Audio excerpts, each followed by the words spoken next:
Good morning, lovely Capricorn. Today we are going to try to do a very quick reading. That was the Empress card. I'm going to do a quick version of my prayer and then jump into the reading as quickly as possible, try to get the message out as quickly as possible. I woke up a little late, so I have like maybe 30 minutes to get 3 videos done, so yeah. Awesome. So let's get into it. Cats.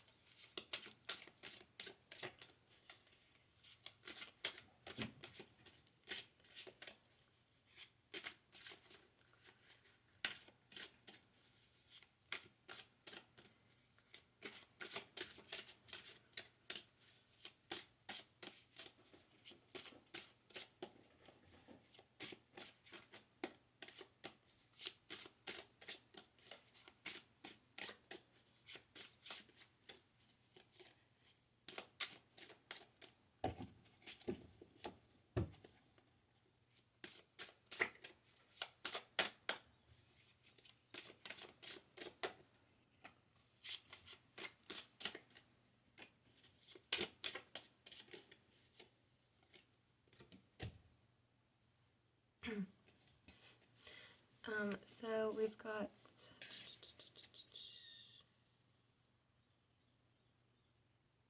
I'm hearing be patient. A decision has already been made. The action's already been put into place.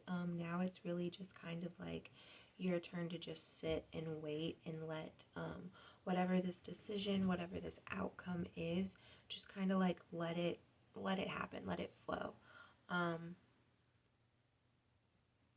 I don't really think that it's necessarily about you, but you do play a role in it. But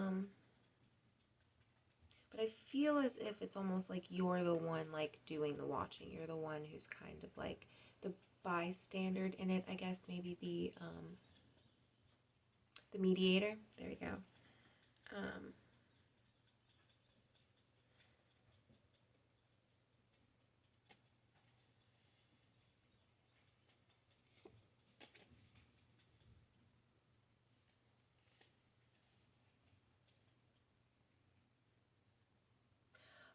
However, make sure that you're paying attention to the way that the situation makes you feel.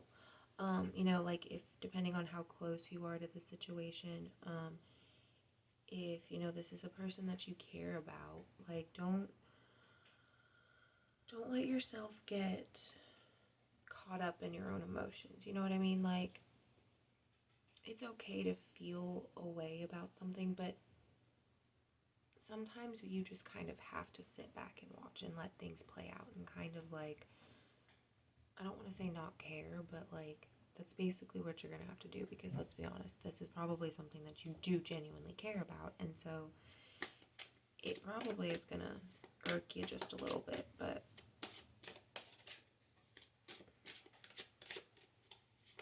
for some of you, this is a okay, that was the only card. For some of you, this is a relationship. You both are focusing on other things or other people. I see here one person is focusing on their own well-being, their own health, their own the other person kind of perceives them as being selfish. And then you've got one person who's focusing more on their like physical plane, like the things that they have around them, to where they don't have to want for anything. So really it's these two people who are probably, whether you want to say it's your soulmate, your twin flame, truly to me, I believe that people have more than one soulmate.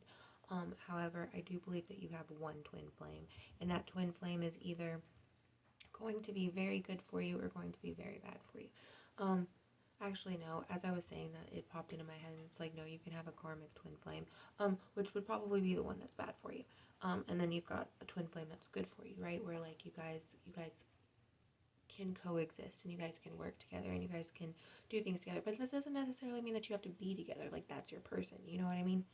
But anyways, so you two are kind of like, there's, whether you're, one or the other, One's focusing more on the things that are around them, the things that they physically can do, the things that they can physically create and make, i.e. the house, the savings account, the car, making sure that not only is the house taken care of, but you've also got the yard taken care of. Maybe there's a few pets.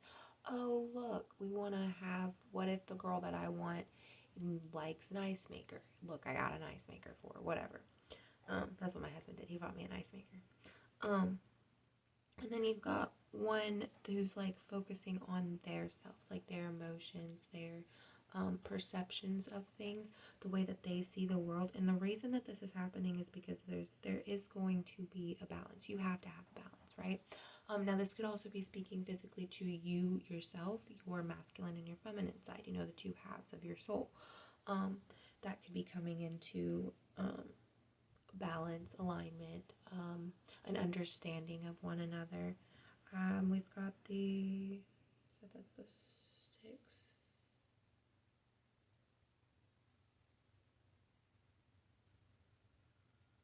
Yeah, now is just really the time for you to rest, for you to wait, for you to,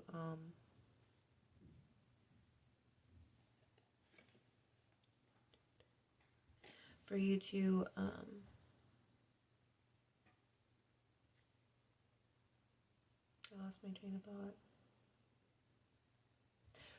So you can go with the flow and you can kind of just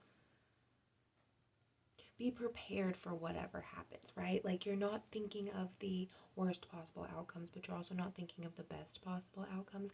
Maybe you're just kind of like teeter-tottering on the sideline, but keep in mind your perceptions of things are going to also determine an outcome. I'm going to be mentioning this in all the videos that I do today. With the fact that the Justice card came out specifically for you, I highly suggest that you look up the Norse Norns. There's 2 different stories. One of them I haven't really looked into yet. The other one I specifically started looking into because that was the one that had the specific name that I had seen, that I had been thinking about. Her name is Skuld. She is a Norn. Norns were the embodiments of the fates, basically. There's a story where there's so many of the Norns, you don't know how many there are. They're created by the gods, they're created by elves, they're created by dwarves, all that stuff. And then there's another story where they're specifically in a category of their own. They're 3 sisters. You have I'm gonna say her name wrong. Jord. Skold's the youngest, and then there's Voldadi, I think is how you say it. Voldadi. They are, like I said, they're the 3 Norns. They spin the web of fate. However, Skold's is what shall be. Jord's is like the past.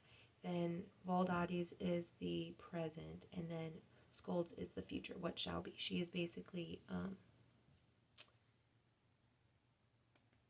she's the deciding factor, I guess. There apparently in parts of the story she there's depictions of her as a Valkyrie, so she's also the one who picks those who will die. So she kind of keeps a balance, right? She's the one she's basically like death. But she's not, you know? I don't know, it's hard to explain. I still have to do more research on it. But, you know, work in this and all sorts of stuff. But anyways, I suggest you look her up. I am going to go ahead and head on to Ophiuchus's video. And I'm going to go ahead and do Sunday's video because I'm going to take a break for Sunday. Well, tomorrow I'm going to take a break. Like, I'm not going to do anything tomorrow except for work on my sister's blanket because I still have to crochet it. Wait. Anyways, have a good day.